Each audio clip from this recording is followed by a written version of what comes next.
Hello, everyone, and this is now episode 2. Yesterday, we talked briefly about what awakening happiness is about, and today, we are starting to go deep into our subject.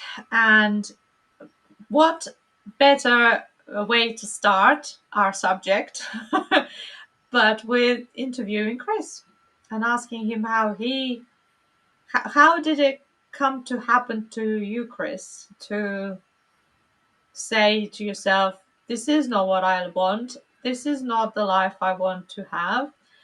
I hate it as it is. I want to change.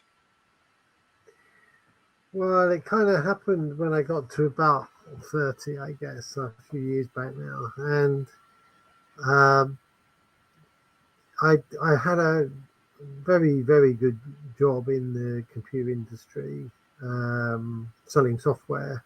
And I was earning lots of money. I was earning decent money. But the problem was that I was spending all of that money on mortgage and debts.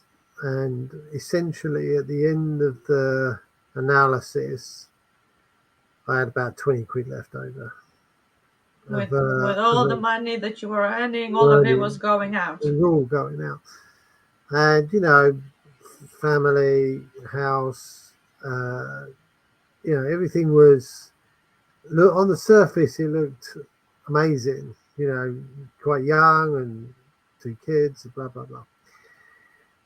But inside, I was trapped. I was essentially trapped in a world I couldn't see an exit from it unless I could suddenly double my income, and well, consequently you would double your outgoings. Like it was just I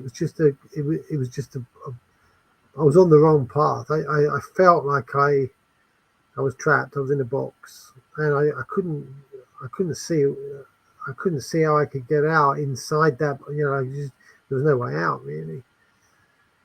So essentially, it all came to an end. Basically, the house went, the family went, not disappeared. I mean, obviously, still around. It's still here, but in that scenario, it was finished.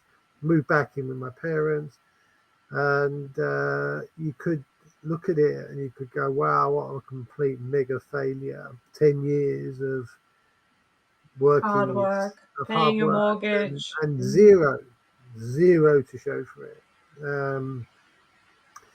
So that was it, and that. So often people have said, "Wow, yeah, you were brave," and it's like, well, yeah, if you can look at it like that, but an even more brave thing is to stay in the box, isn't it? It's to stay in the box for the rest of your life and just stick it out.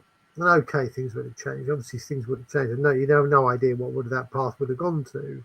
Could have gone to fabulous monetary rewards or whatever. Who knows? But bottom line was, I felt like I didn't want to pursue that line again and continue it.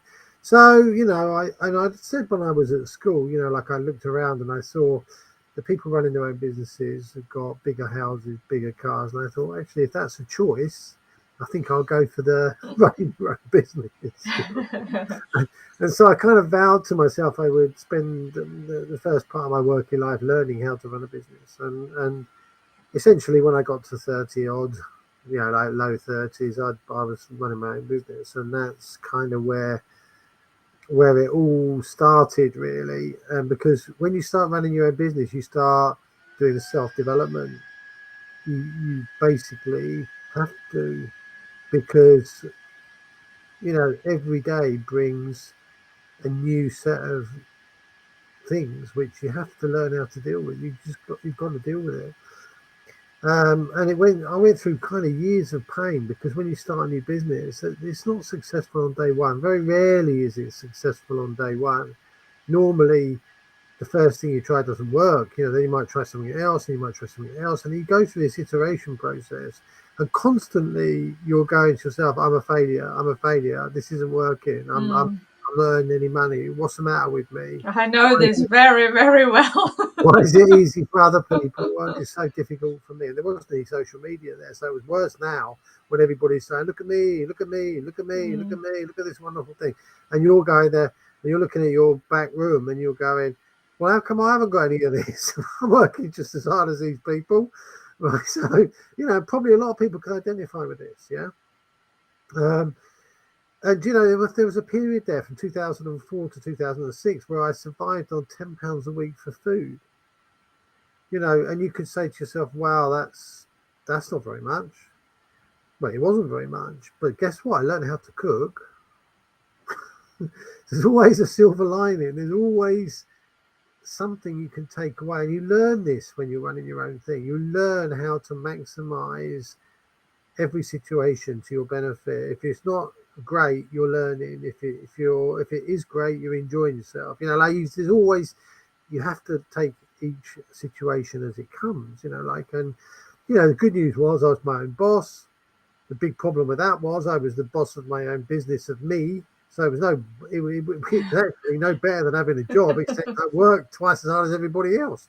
Mm.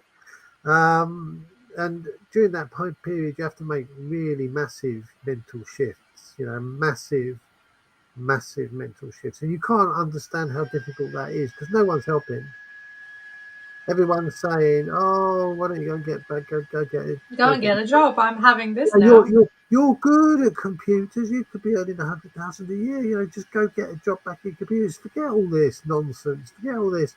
And it's like, you just want me getting back on the hamster wheel because what does it make you feel better because you never did it? What is it that? Well, because I can do what I want with the day and you couldn't. I mean, what is it that gets people? But they love you and they want you to do. They want you to be happy and they see you going through these really difficult times and they just want it to end. And they're doing what they think is the best thing for you. They're just what they know. It's not like they don't like you, but they just can't help themselves.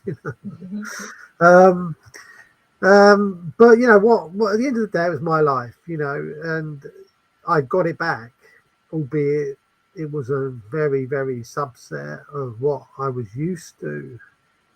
It was still mine. It was mine, and I was in control of it. And I think like you get this illusion you're in control of it. No, you're not in control of anything. What you are is in control of your reaction to things. Mm-hmm. That's what you're in control of.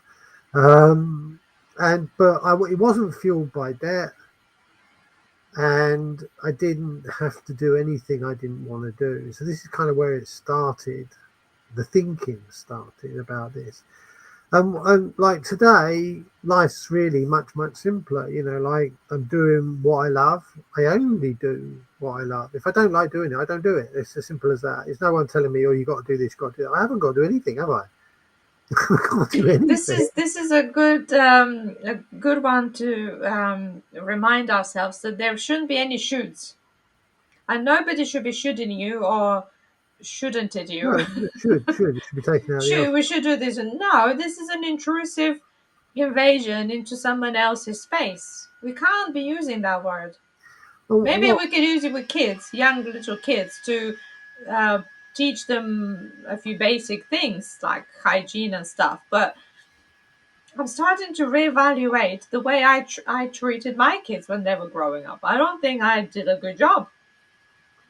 Look, we do the best we can with the tools we But have. yeah, Like it exactly. depends how So you. Where did you learn your tools from? It goes on and on through the generations. yes, true. What I do know is that I developed a keen sense of gratitude. Like Mm.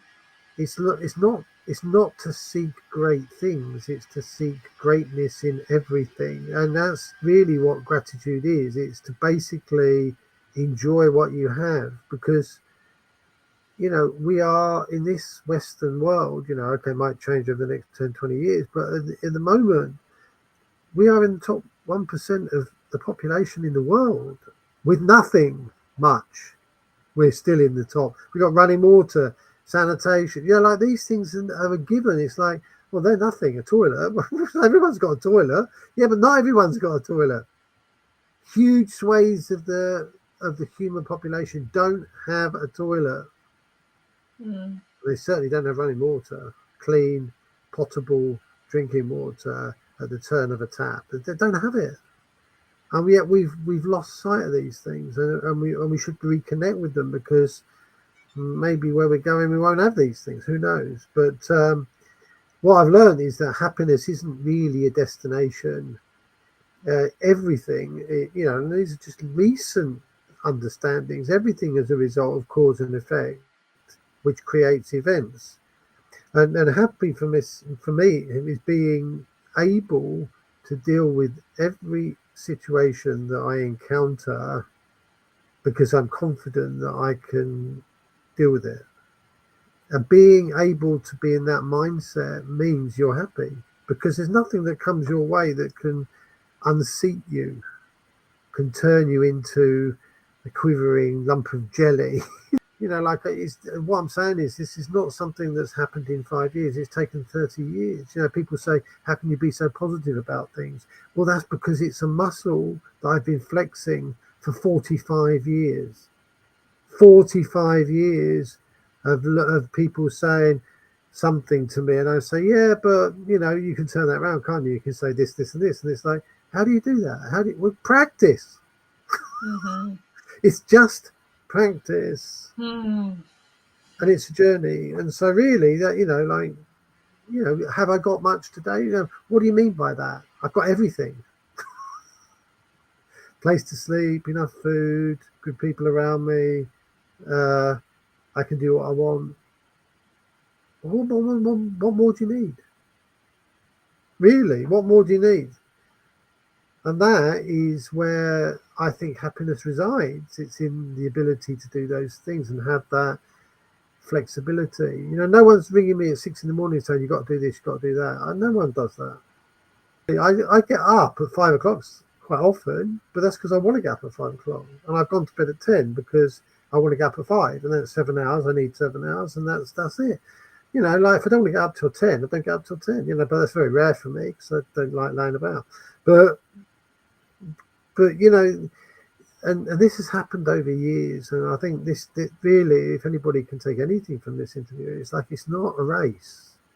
Mm. We're not racing. I'm not racing against you. You're not racing against me. We're not racing against other people. Comparison's the root of all evil, because there's only us, really, and what we make of things.